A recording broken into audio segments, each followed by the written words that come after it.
Alors, ici, le frère, il dit, en 1994, j'ai décidé d'observer le lever du soleil et capturer avec une caméra les images. Capturer les images du rayon du soleil, les jours impairs des derniers 10 jours du Ramadan qui sont le 21, 23, 25, 27, 29. Lui, il a pris le hadith où ça a été dit que la Laylatul Qadr se trouve dans une nuit impaire des nuits du Ramadan.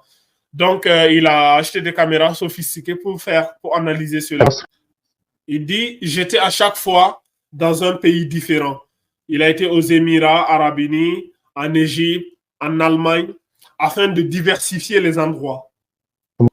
Il dit, mais si pendant une de ces journées, il ne faisait pas beau, par exemple, s'il y a beaucoup de nuages ou qu'il pleut, ou le ciel est couvert, l'expérience échoue, car il se pourrait que c'est ce jour-là, et ce jour-là est le lendemain de la nuit du destin.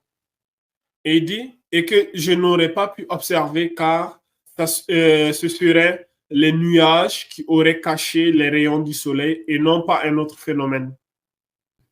Et il dit, mais à partir de 2004, j'ai utilisé des appareils modernes et sophistiqués. Par exemple, cette caméra filtreuse. Il a réussi à se fournir en matériel pour pousser ses recherches. Il a utilisé cette caméra-là. Elle est capable de capturer des images du soleil, même à travers les nuages et la pluie. Ah ouais, c'est une caméra qui est vraiment, mashallah. Et il dit, de plus, je me suis procuré cette autre caméra numérique qui calcule instantanément 32 données analytiques qui me donnent des rapports sur les rayons du soleil, etc., etc. Donc, cette caméra-là, celle-là, elle capture les images et celle-là, la deuxième, celle qui est en bas, elle fait les analyses des données et tout, les rayons du soleil, etc., etc., la température et tout. Il dit, nous avions également des appareils qui mesuraient la température et le taux d'humidité. Il dit, nous sommes allés stationner dans une région aux Émirats appelée Fujairah, parce que c'est une région côtière. Donc, il n'y a aucun obstacle physique qui empêcherait l'observation des rayons du soleil au moment du lever du soleil. Il dit, nous avons commencé à filmer pendant les 10 derniers jours du Ramadan, plus un jour avant et un jour après, pour plus de précautions, car à l'époque, il y avait beaucoup de différences du début du Ramadan entre les pays musulmans. Ça allait jusqu'à 3 jours, donc il y avait beaucoup de divergences à l'époque. Il y en a toujours, mais bon, c'est beaucoup moindre maintenant qu'avant. Il dit, nous avons commencé à filmer pendant les 10 jours après chaque prière de Fajr. On commençait à filmer le lever du soleil en mettant en marche tous ces appareils. Et c'était la même observation chaque jour. Le soleil est brûlant au point d'être incapable de le regarder plus que 3 secondes.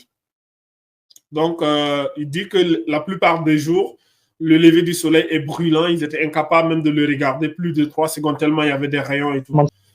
Il dit les appareils indiquent que le soleil a des rayons. La température est élevée et l'humidité aussi, jusqu'au jour où nous avons trouvé que tous les paramètres ont changé. Subhanallah. Donc, il y a eu un jour où tous les paramètres ont changé. Il dit le soleil se lève, mais sans aucun rayon qui jaillit. Il y a un jour où le soleil se lève sans rayon. Nous pouvions le constater à la fois à l'œil nu, mais aussi à l'aide de la caméra à filtre. Donc, c'est observable même à l'œil nu et aussi à l'aide de la caméra à filtre. Il dit la température a baissé de 7 degrés et l'humidité a baissé de 25%. C'est-à-dire le jour-là, le soleil se lève sans rayon, observable à l'œil nu, la température, elle baisse de 7 degrés, l'humidité baisse de 25%. Ce sont les signes de la journée d'après la nuit du destin, d'après les hadiths. Il dit, nous voyons cette image du soleil avec les rayons autour. Par exemple, quand nous regardons cette image-là, on voit les rayons autour. Cette image indique que ce n'était pas le lendemain de la nuit de Laylatul Qadr, la nuit du destin. Il dit, le 29e jour de Ramadan, regardez le soleil ici, qui se lève. Tu vois, les images étaient différentes, comme ce que vous voyez devant vous et avec les appareils. Le soleil n'a aucun rayon, comme la pleine lune. Regardez là, ici, le soleil. Comme la pleine lune, il n'y a aucun rayon. C'est exactement comme le prophète sallallahu alayhi wa sallam avait décrit dans le hadith des signes de la nuit du destin, comme la lune, dans un autre hadith, il dit, on peut voir les contours. Donc on voit ici bien le soleil qui se lève comme la lune. On voit bien les contours du soleil. Subhanallah. Contrairement à une journée normale où personne ne peut observer les contours du soleil. Là, on voit bien les contours du soleil. Il dit maintenant, regardons maintenant les données de la caméra numérique qui me donne 32 données analytiques sur les rayons du soleil. On voit ici les données là. Il dit, parmi ces données, nous nous intéressons à cette courbe, à la couleur rouge, à celle du soleil, celle-là. Là. On voit bien ici les courbes du soleil. Il dit la première courbe, c'est pour les rayons. Et la deuxième est pour le soleil lui-même. Et ceci est la première image des jours normaux. Donc la première, là, la rouge, là, c'est les rayons. La deuxième, c'est le soleil. Donc, voyons. Il dit, mais regardons maintenant les mêmes courbes. Mais pour le 29e jour de Ramadan, il va mettre le 29e jour de Ramadan, la courbe des rayons du soleil a complètement disparu. On voit bien ici. Regardez. Il n'y a plus de courbes ici. Les courbes ont complètement disparu. C'est juste incroyable. Il dit, c'est donc prouvé scientifiquement, grâce à des appareils sophistiqués que des non-musulmans ont inventés, qu'il y a un matin où le soleil se lève sans rayon. Il y a bien sûr un matin où il n'y a pas de rayon. Et ça, c'est subhanallah, c'est incroyable. Et ça, c'est un seul matin dans toute l'année. C'est vraiment incroyable. Et il dit, qui depuis plus de 1433 ans pouvait prédire ceci? Est-ce logique que des milliers de satellites n'auraient pas pu observer ce phénomène? Tu vois? Est-ce logique que personne n'a jamais remarqué ce phénomène? Les gens, ils remarquent, mais pourquoi ils ne vont pas vous le dire? Parce qu'ils savent que s'ils vous le disent, ça va appuyer les paroles du prophète sallallahu alayhi wa sallam et ça risque d'être la cause qu'il y ait des milliers et des millions de conversions. Alors que bon, et en plus, ces gens-là, c'est des vrais menteurs. Hein. Ils vous disent, ouais, on a marché sur la Lune, la distance entre la Terre et le Soleil. Tous ces trucs-là, c'est des mensonges et des propagandes. Je prépare des séries de vidéos, Inch'Allah. Peut-être après le Ramadan, on va voir quand ils vous disent que le Soleil et la Terre, ça fait combien de millions de kilomètres.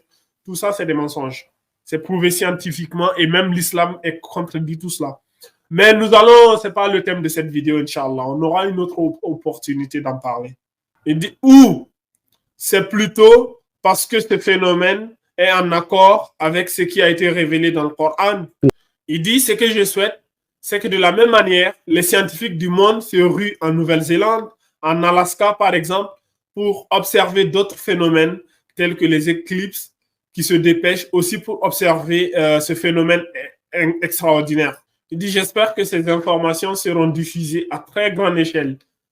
Je suis ce phénomène depuis 2004 jusqu'en 2011. Il se répète chaque année, le 29e jour de Ramadan.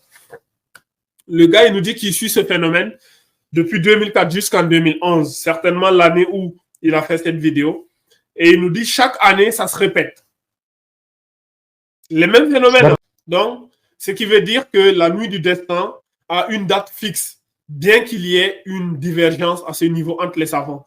Donc, la nuit du destin c'est une nuit fixe. Il y en a, ils vont te dire, ouais, la nuit du destin, elle varie. Tantôt, c'est le 21, tantôt, c'est le 23, tantôt, c'est le 25, tantôt, c'est le 27. Non, moi, je ne suis pas de cet avis-là. Mais je respecte quand même la divergence.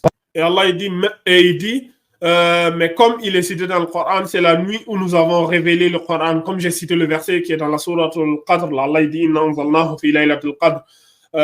Nous avons révélé le Coran durant la nuit de Laylatul Qadr. Or, l'anniversaire a une date fixe et non pas changeante. Bien sûr que l'anniversaire a une date fixe. Il dit, exemple, mon anniversaire est le 3 janvier. Il le sera chaque année à la même date et non le 5 avril ou autre. Donc, c'est bien, j'aime bien sa logique, en fait. Quand tu es né le 3 janvier, chaque 3 janvier, c'est ton anniversaire. Ton anniversaire ne peut pas être le 3 janvier et tantôt le 8, tantôt le 15 ou tantôt en décembre.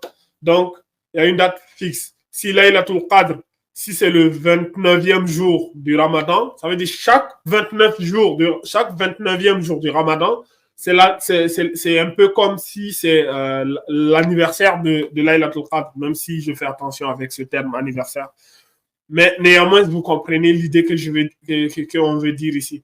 Donc, Laylatul Qadr, la nuit de Laylatul Qadr, comme ce qu'il a pu analyser ici, c'est la nuit du 28 au matin du 29e jour du Ramadan. Voilà. Nous avons donc observé cette nuit et nous avons découvert que c'est bel et bien la nuit ووجدنا ان هي دايما يوم 29 Donc, il dit, Inch'Allah, pour la nuit du 29 Ramadan, رمضان que ne perdez aucune seconde dès la prière de Maghrib du 28e Ramadan jusqu'à la prière de Fajr du 29e jour du Ramadan, où une seule prosternation équivaut à 30 000 prosternations. Si tu fais une seule prosternation, c'est comme si tu t'es prosterné pendant 1000 mois. Et c'est comme si tu as fait 30 000 prosternations. Et c'est encore meilleur que ça. C'est incroyable. ركعة